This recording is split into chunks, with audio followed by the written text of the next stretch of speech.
Well, Mets fans, I hate to say this, but you can kind of kiss your chances of making the postseason goodbye. You are 50 and 61. You're in a 6-game losing streak. I get getting swept by the Orioles because they're the best team in the American League, but really getting swept by the Royals, the second worst team in the American League, that's depressing. The Mets, I think, actually somehow managed to finish July with a winning record because of their 6-game win streak at the beginning of the month, including sweeping the Diamondbacks, who at first appeared poised to get the NL West, and now it's unlikely that they make the playoffs, but only time will tell. But now for some good news. I'm pretty sure the Chicago Cubs, if I didn't check correctly, we might be at the 6th seed. I know 58 and 54, but we might be in the 6th seed. We might be in a playoff spot already.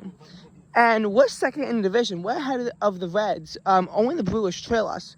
We could be in a very good position to make the playoffs.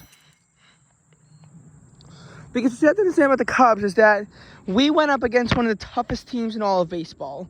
We went up against the Atlanta Braves. They were the best team in baseball. We won 2 out of the 3 games. I am astronomically happy about that because I honestly thought we were going to get swept and be put back down to, I don't know if it would have been a losing record, but back down way out of playoff position. And honestly, I really feel the optimism now. I really feel the rushing optimism that we could make the playoffs. I would have been happy with 1 win, but 2 wins? I mean, we didn't sweep the Braves, but that's just such a ridiculous concept. And we are 58 and 54 right now. Think of where we were just a few weeks ago when we were 45 and 51. Think of where we were back when we were 22 and 30.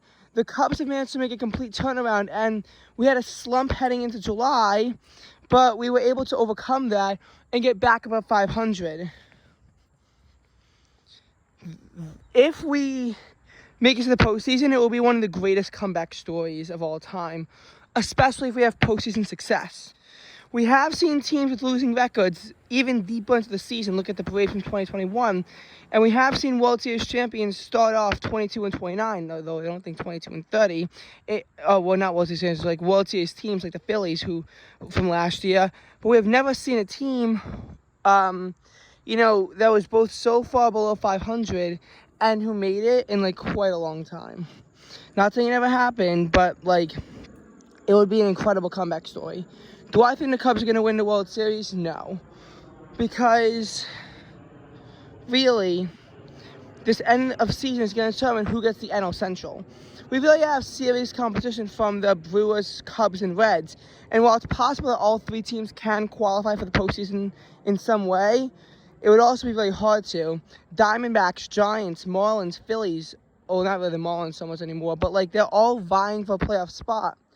And it would involve only one of those teams getting in. There are so many teams who are really, at this point, qualified to make the playoffs who we would have to, only a certain amount can get in. Baseball in the second half of August, well, actually most of August, because we aren't even near, close to halfway. Damn it, my brain froze, and I kind of wish it was August 15th. Baseball throughout August and September, and even early October will be critical to determining what the MLB seeds are. The Cubs might struggle in September, and we absolutely cannot afford that. Our schedule does look relatively easy. I mean, we're playing the Mets next, so that should be fun to watch. But, we're playing the Mets. We do have some tough teams, but a lot of teams are easy, but we could still blow it. We absolutely cannot afford to have such a September collapse. September collapse will keep us out of the postseason. We need to keep strong. We collapsed in May and the beginning of June. We really did. We crapped the bed in May, and we struggled in June quite a bit as well. But what we need to do now is to ensure, as the Cubs, that we can get back together. We have all the tools for success. Marcus Stroman, Justin Steele, they're both great pitchers.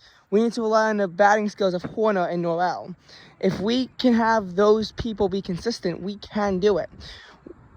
I mean, I mean, the Mets literally just traded away all the weapons. They really can't go anywhere. But, you know, we're in a really, really tough spot right now. Because this is where stress and anxiety levels really go through the roof in terms of baseball. It's when you think you might get something, but you don't know. At this point, Mets fans, they've given up their hope. They're 11 games below 500. They're in at least a 6-game losing streak, if not even more than that. And they really eliminated all their chances of making the MLB postseason. We really have eliminated all those chances of making the playoffs, and, well, the Mets have. The Cubs actually put themselves back in a position where they have a chance. And honestly, all that hard work just to blow it in an August or September collapse would really be disappointing. So we really got to make sure that doesn't happen. Will it happen? I don't know. But really, the wildest things could happen at this point.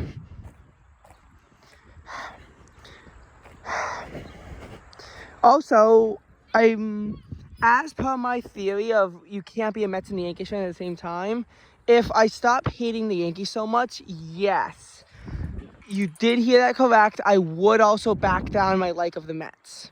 I'd kind of be more so neutral between the two teams. But the Yankees fans, you kind of have to back down at least a little bit. I mean, like, this is what I call threatening.